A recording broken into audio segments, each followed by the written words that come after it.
Welcome back to Apex Hours, and we are in day 11 of our Flow Builder series. My name is Amit Singh, and in this video, we are going to mainly talk about the scenario, a real-time scenario, which is more important. And in most of the organizations, this kind of scenarios is already there, and you might need to implement.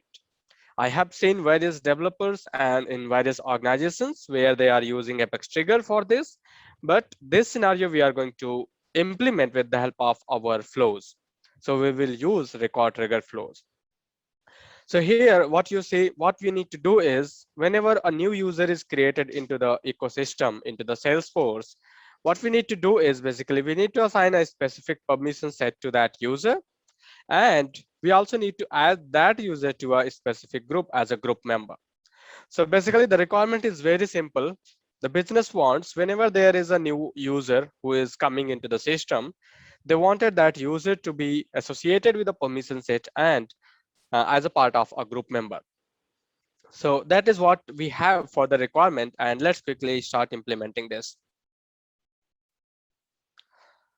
So as we had the requirement of having a permission set as a flow, so what we have done is, as a part of this video, we have just created a permission set over here which says flow series.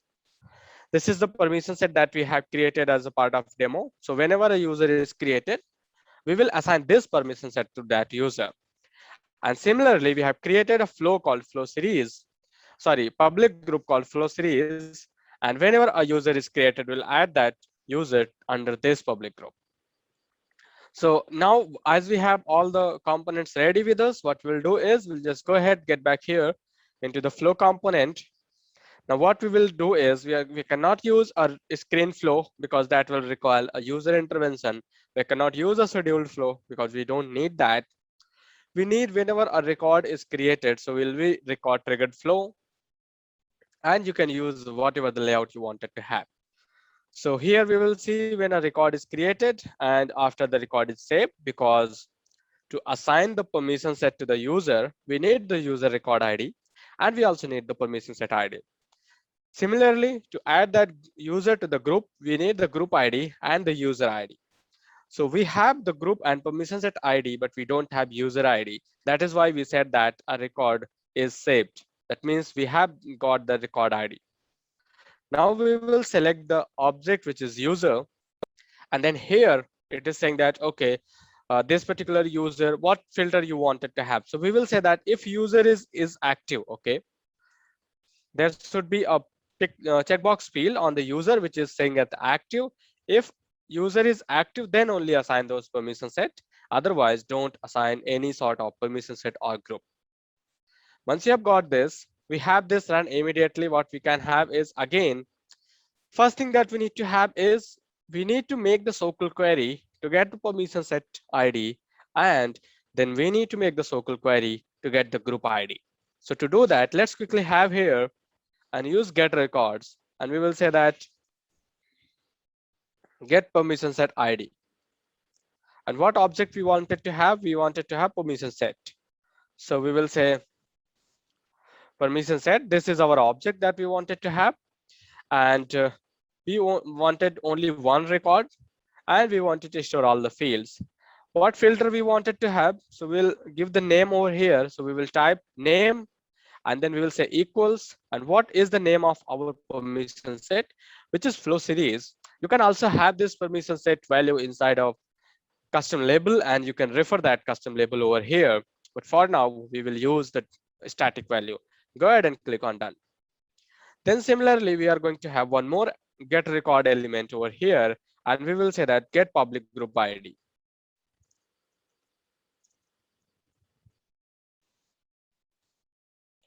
And this time we will use the object name is group. Okay. So here we are going to make two filters. One is going to be the name. Okay. The name is going to be flow series.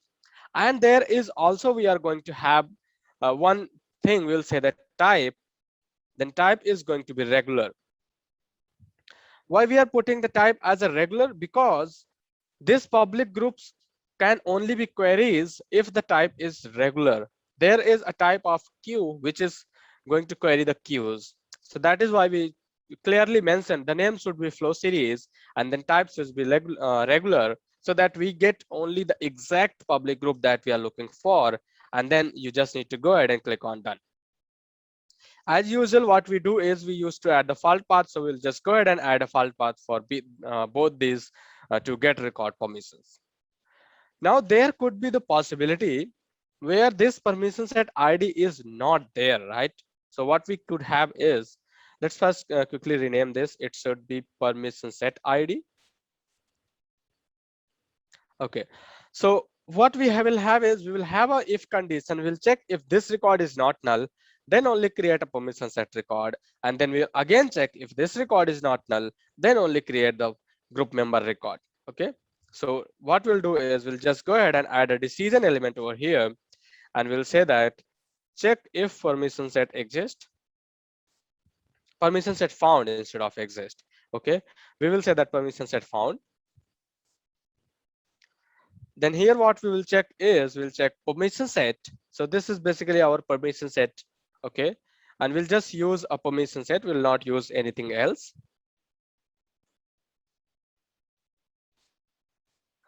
If permission set is not equals to null, okay, if the value for that element is not null, what happens? It should be,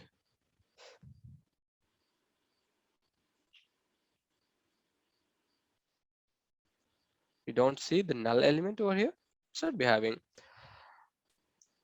Okay, so what we'll do is basically we'll say, okay, permission set dot, and we can have a record ID. Okay, so let's say that permission set dot ID. What happened? Permission set.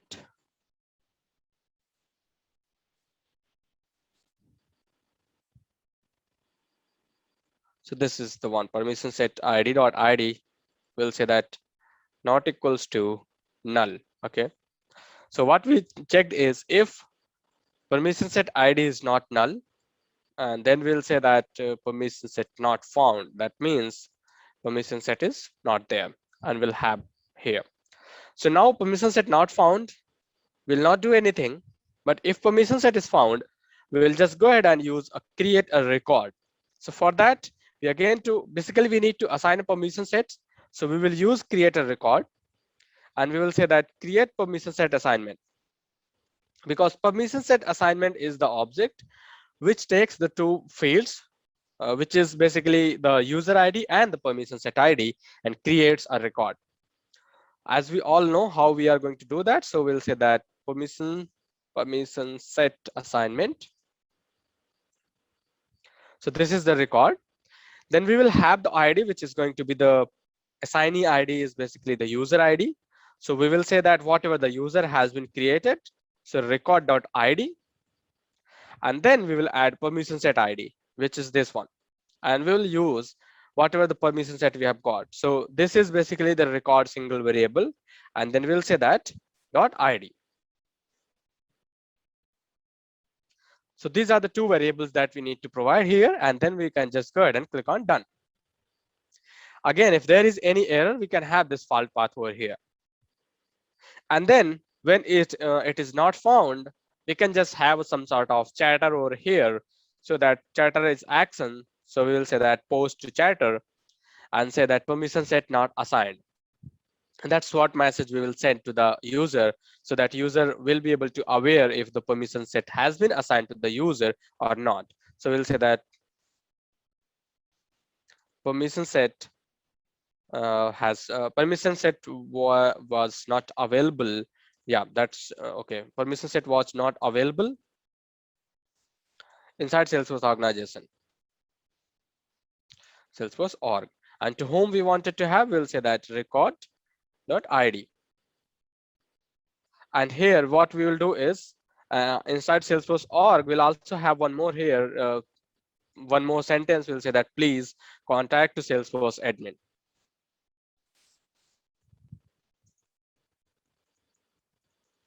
So that's what we have got over here, and click on done. And then again, if there is any sort of error, we are not going to bother about that. Then we have got this if condition, and what we need to do is we also need to have either this condition is going to true or this condition is going to true. And after this condition, we are also going to have one more decision element, which is going to check if the group is found. So we'll say that check if the public group is found.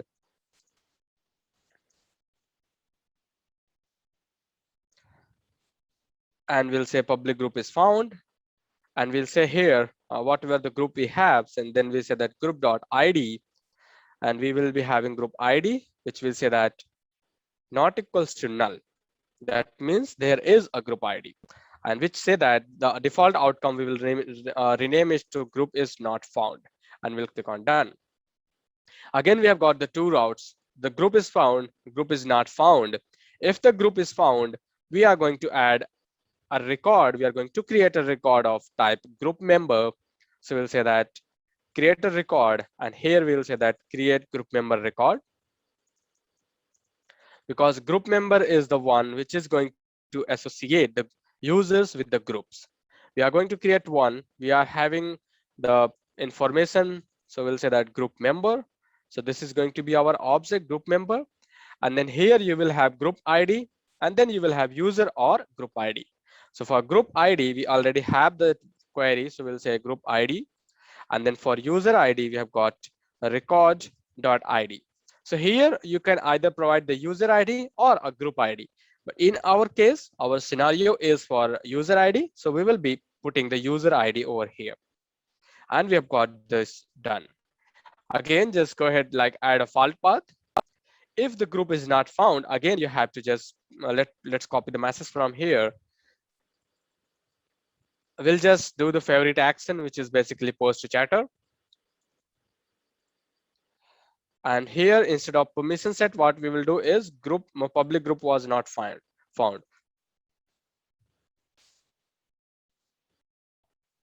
Public group was not found, and we wanted to post under the user, and then here we'll just say that post to chatter for public group, so that we have the unique API name and unique, even if you don't want it to have this, but this API name must be unique.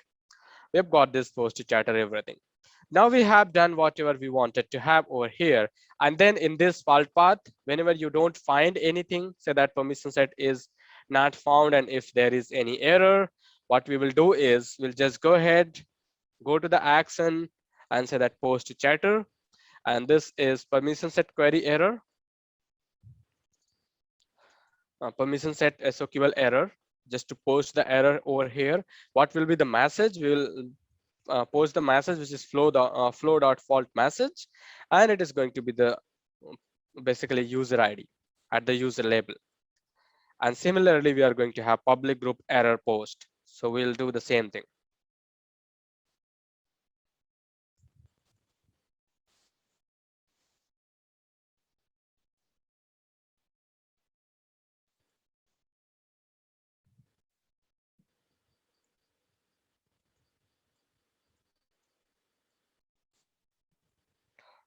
So we have done the fault message for our SOQL, and then again we need to add the fault message for our create record as well. So we'll have, again, we'll just have the post to chatter, and we will say that permission set assignment error.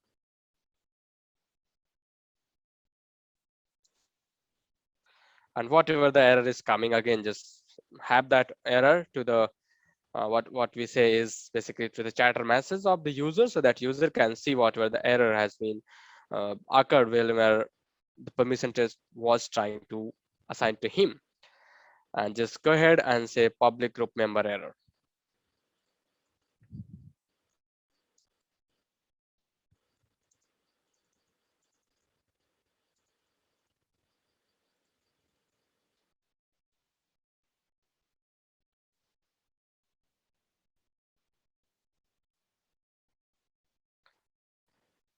So now if we see our flow is ready, we were able to basically develop our flow based on each and every conditions that we have done. Is now we are going to save it, and we will say that add user to permission set and public group.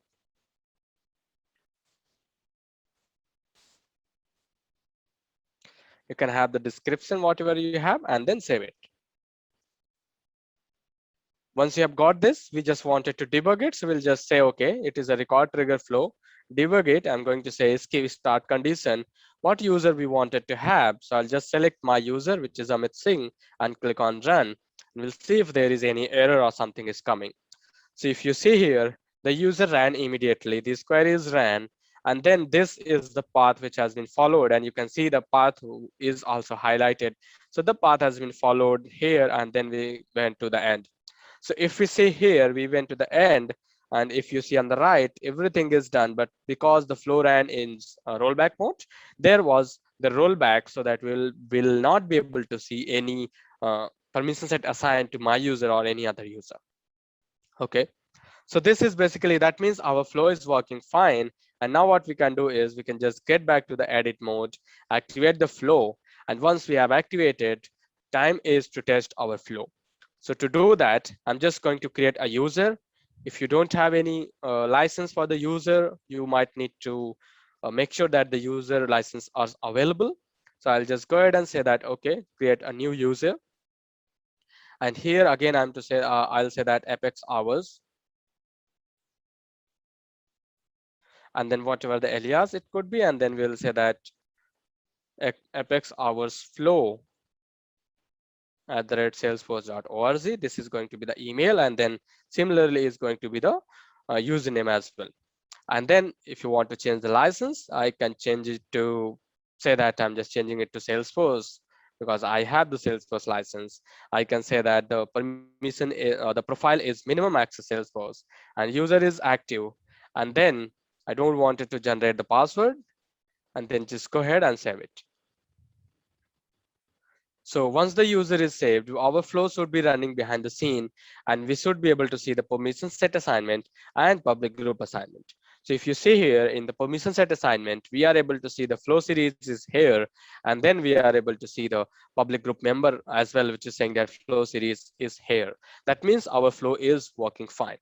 So this is the one of the scenario which is very important in terms of the user management and assigning the permission sets. There could be multiple permission sets and multiple groups that you wanted to assign to the users. And then in the query, you can have here conditions. You can have multiple conditions based on whatever the or condition that you wanted to have, and then you will get the multiple records. You can have the for loop. So this kind of information that you can have, that kind of situations basically you might get into. And this is one thing. And let me quickly talk about few other things, right? Say that if you wanted to add the action, right? Say that here in the end, before you wanted to add an action, so you have the actions. These actions are very useful for all of us whenever you are working with flows. Suppose that you have got a users. If you go to the users and hover over in the checkbox, sorry, in the input field, you will see activate session based permission sets. So there will be some sort of requirement which you see that if this particular condition is true, then activate this permission set for this user for certain period of time. So these kind of things are here that you can have. Then group is also one thing that you can have, is like add member. So you can also do this like group add member instead of create a record that we have talked about, right? So we can have here is member ID could be the user ID. Okay. And then member related record ID. So here member ID is this, related record ID is your group ID, whatever you have found. So you say that group, whatever you have got is, so there is a single query, yes, and then you can use ID. So you can also use, right? You can also have the group member role, whatever the role you wanted to have, sort of things. But this is again the standard one that you can have use, or you can replace that create record with this standard one. And then you can have the work. These are the like work plans steps related to some, I believe might be related to FLS, not quite sure.